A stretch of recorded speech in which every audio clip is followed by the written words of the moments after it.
gave the ultimate with Featherstorm.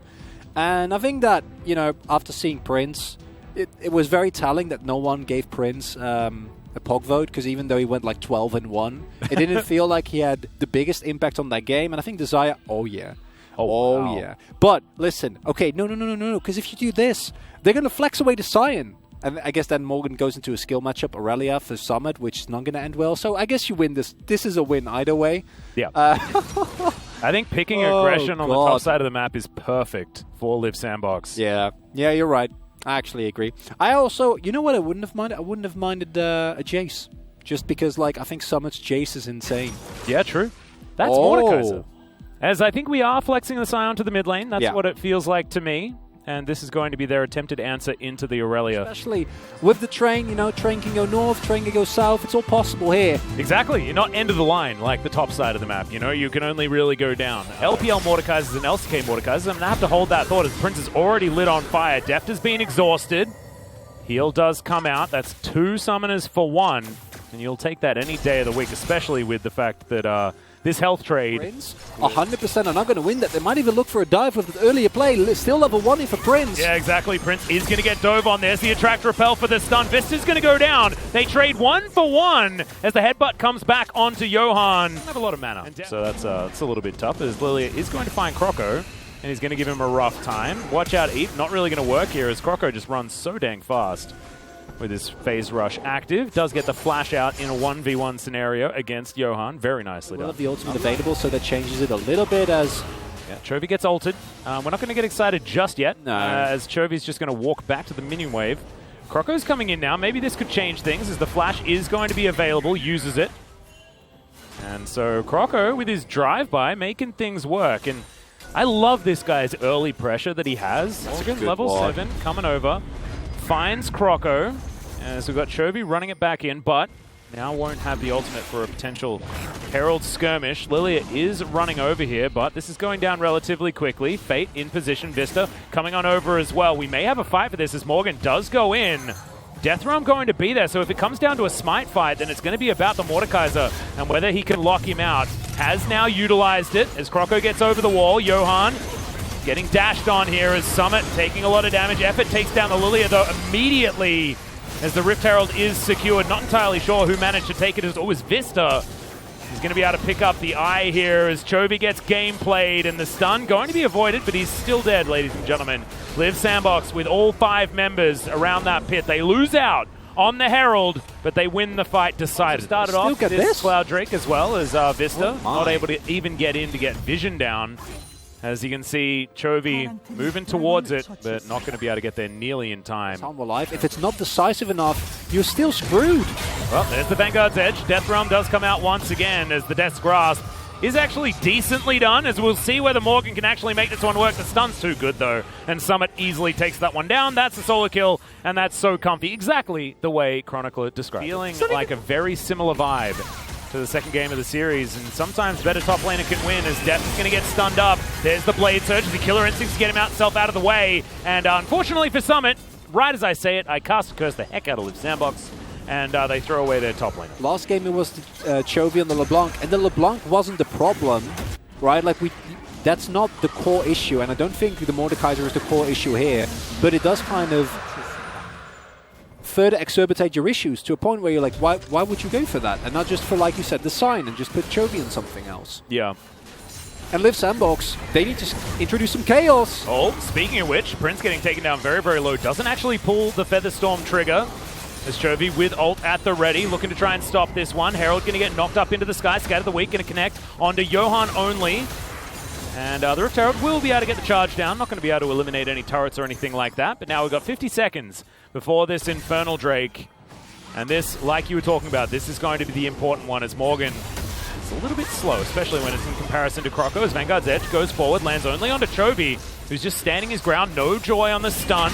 As now in goes the Realm. Vista immediately locks them all up. Effort gets into the backline, but Humble Life Esports have won the first start of this fight so beautifully, and Morgan getting some well-deserved vengeance onto Summit. Now Prince just trying to fight this one out. He held onto the Featherstorm for such a long time, and Deft was eliminated in this fight as Johan trying to escape this one, but it's the Decimating Smash, sorry, the Obliterate that is going to be able to lock down the Xayah, and that is an ace for Harmor Life Esports. Yeah. That's oh boy. He still has the ulti available as Deft. Taking a lot of damage, but Killer Instinct gets him out. The Flash going to get him out even further. Vanguard's edge into the backline as Chovy not actually in this fight. He's hoping that the rest of his team can take care of it. So far, not really working out. Summit, though, is going to be taken down as Deft finally gets back into the fight. It's a double kill for Morgan. I take it all back, please. Don't kill me, Mr. Mordekaiser, man, as Prince is going to get obliterated. And Fate, yes, he did survive. However, the rest of his team not so lucky. Summit, because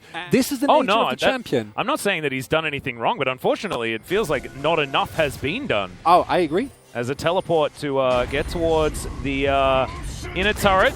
Unfortunately, not going to quite get there in time, as Fate had used the teleport in order to get himself out of that one. As there's the headbutt pole, they land the layer of CC as Deft is going to go golden right at the last second. He Killer Instinct to get himself even closer to the action, which is probably not the best, but that's going to be a fantastic Blade Caller to be able to wrap up a couple of kills here. The Xayah has already fallen, is now Effort trying to run away from the horse. Cow versus horse action. It's a barnyard as the bear is going to come through as well. That's not what you want in the barn. No, Atlas. exactly. Please get it out of the barn. As Vista not exactly having the greatest time, but he has an Ignite, so he's going to be able to at least go 1-for-1 as now Morgan gets another one of these beautiful ultis onto Summit. That's a solo kill, by the way, I guess. I mean, there were no other assists, but he's going to be able to grab a double in the end. I'm never bad-mouthing Mordekaiser again in my life, dude. This is the best champion. It's like actually my original favorite champion of all time, but after the rework, I haven't really had as much faith. And I'm being made pay for it. I don't think they understand what tilt is. Morgan and Johan do not have that capability yet. But again, the in-between games, like the coaching stuff or just their mental... Yeah, exactly. We're just going to try and barrel towards this inhibitor turret. Deft is there, free hitting onto it. Summit now looking to wrap around and grab himself an advantage. Effort very, very low right now as they want to try and take the Mordekaiser out of the fight so that Summit can get some work done. The Vanguard's edge gets it at just the tip as there is the ulti out from Morgan, and he wants to try and punish Summit here. He's going to take him down to the GA so incredibly easily. Now Croco doing not a whole lot, and Vista still had the ulti, by the way, towards the end of this one. The turret's going to be taken down. Harmor Life Esports, a beautiful lesson in team fighting by the end as Deft free hitting, gets a triple kill, dies, but that's the ace. The Crab Rave comes in, and Harmor Life will be able to secure Game 3. And this is looking like game 1, Harmor Life. The confidence to just say, guys, we can go for this, right? Like Chovy, he doesn't even need to actually hit the enemies. He just needs to zone them off. Yeah. So that the rest of the team can Chovy, that quickly, away. You need to farm 3 more minions so you can have the most CS in the game. Do it. Do it, quickly. Please. Oh no, where are they? Please wait for the minions. Chovy instead wants to get hit by a fountain laser, so we're not going to quite get there. There's a lot of mistakes here that we need to fix. We need to take a good hard look at what went wrong. Where are these early game deficits coming from? Because if we can avoid these, we clearly show that we know what to do. Yeah, this was, as we have a look at the post-game breakdown, I think this was a great learning experience, I think, for Live Sandbox and for Harmor Life Esports and for the fans on both sides, right? We saw what was good about Live Sandbox, why they have a chance to race towards those playoffs, even if now, you know, this is going to make things a little bit harder for them with another loss in that column. Thank you very much, guys. And Harmor Life Esports once again turned around the game, a game that they were behind in the early game. Summit was able to counter Cyan with that Aurelia, but and then Harmor Life with the last pick, they locked in Mordekaiser in order to counter Aurelia from Summit. Well, there were some direct and indirect nerfs to this champion, but still, this was a very nice pick for Harmor Life to lock down a player and also lock down some kills. There was some moments where Aurelia was able to get super ahead, but Mordekaiser was right there to just lock her up. She was not able to exert her dominance in the team fight because she had to play one-on-one with that bathroom. And Harmor Life this time around, they kept banning Renekton and Gragas away. But this time around, they added Camille for game number 3 because they saw this huge potential coming out from Summit. I actually thought other picks would have been available into Irelia because this champion have a rough time during the laning phase, but somehow Morgan was able to come back after having a very tough time. I think that's mainly because of the Lilia pick in the jungle. Because of the Zion Mordekaiser for the top side of the map, Hana Life was not having the enough amount of damage, but Lilia, this mage AP jungle pick, was able to compensate the damage balance. Leap Sandbox was able to, have some control in this game, but they made a number of critical mistakes. So let's take a look at this first highlight where Hana Life Esports started to turn the game around. We had a lot of posturing around the mid lane. So it looked like they were looking for a fight, but then they just instantly backs off, which means this is now Hana Life's turn to re-engage this team fight. I think that Irelia ult was not used in the right timing because this champion had to kind of block the way away from the side of enemies, but she just used her ult and then she just backed off. And there was no angle for Alistar to re-engage as well. And once Hana Life saw their backs, they could just punish it with all the ultimates they had. And the Syndra was exposed to that angle, and Vista was able to engage on that critical champion, a champion that has been carrying this team for so long for the split. So that was the most critical team fight that Leap Sandbox took in this game. If they were going to commit for a team fight, they should have gone all in.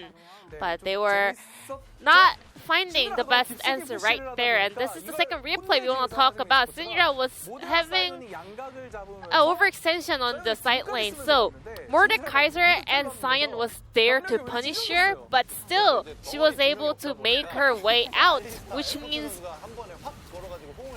Hana Life Esports, the rest of the players were actually wide open into the attack of the enemies, but Kai'Sa was able to buy a bit of a time. She was not getting instantly popped. She was able to get her stopwatch, and then she was able to ult her way out for a split second, and then Zaya was able to lock down a kill, but still, it also about time for Hana Life Esports beefy boys to come back to this fight. And then Morgan was able to land all of his ability on that Irelia, and because of that detailed play, they were able to turn this whole team fight around. And Mordekaiser, this Mordekaiser was not a fed Mordekaiser. We have to remember, this champion got solo killed by his lane opponents, but later on, after picking up some of the significant kills, he was able to come online in this game, and Hana Life Esports was able to get their revenge on Leap Sandbox, and the POG will go over to Morgan. He had his redemption in this single game. Looking at the KDA, we will never be able to wonder that Morgan was getting bullied in lane, because as time went by, he was getting perfect. And even though he was not able to, have a best game in the laning phase, he was able to make it up to his teammates after picking up some kills. Irelia is also really similar to Camille, but I think Camille is more stable, and there are a lot of other picks that has more kind of ability to dash out instead of Irelia. Irelia is all about all in or nothing.